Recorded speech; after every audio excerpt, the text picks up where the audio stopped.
Imaginez que la personne que vous aimez le plus au monde meurt dans des circonstances mystérieuses et que vous êtes accusé de l'avoir tué. Not kill John O'Keefe. I've never harmed a hair on John O'Keefe's head. C'est exactement ce qui est arrivé à Karen Reed, une américaine dont la vie a basculé en une seule nuit. Je vous raconte. Tout commence en janvier 2022. Karen est analyste financière et partage la vie de John, un policier respecté de la banlieue de Boston. Ce soir-là, le couple passe la soirée dans des bars avec des amis. Après minuit, le groupe décide de continuer la soirée chez un collègue de John, sauf que Karen se sent fatiguée et décide de déposer John chez son collègue avant de rentrer seule à la maison. Mais le lendemain matin, elle se réveille et réalise que son conjoint n'est pas rentré. Elle commence alors à paniquer et appelle son entourage. Avec une amie, elle décide de retourner à la maison où elle l'a déposé. Et c'est là que tout bascule. Karen découvre le corps inanimé de John dans la neige devant la maison. What struck me when I saw him was his mouth was open a little bit and his eyes were shut and he had spots of blood in different areas on his face. Il a de graves blessures à la tête et c'est déjà trop tard. Il est impossible de le réanimer et John est déclaré mort peu après à l'hôpital. L'autopsie révèle finalement qu'il est décédé des suites de ses blessures, mais aussi à cause du froid extrême. Et l'histoire prend alors un tout autre tournant. Rapidement, Karen devient la principale suspecte. En fait, les collègues de John affirment qu'il ne s'est jamais rendu à la fameuse soirée. Les enquêteurs avancent alors une autre hypothèse. Lorsque sa conjointe l'a déposé à la soirée, elle l'aurait accidentellement percuté en reculant avec sa voiture, puis elle serait partie sans s'en rendre compte, le laissant mourir dans le froid. Leur théorie repose sur plusieurs éléments, comme des morceaux de phare brisés retrouvés sur les lieux et des cheveux de John identifiés sur le pare-choc de sa voiture. Mais Karen et ses avocats clament son innocence et dénoncent une enquête biaisée. Ils avancent une toute autre version. John aurait été victime d'une altercation violente à l'intérieur ou à proximité de la soirée. I think things went too far. It was late. There was alcohol involved, but they're all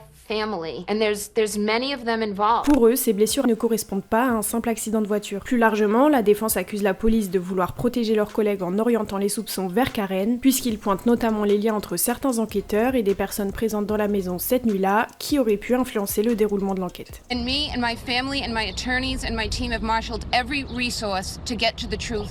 It just feels like no one else wants it. Malgré ses doutes, Karen est inculpée pour meurtre. Son procès commence en 2024 et divise largement l'opinion publique. Certains la voient comme une femme innocente, piégée par un système qui veut protéger ses propres membres,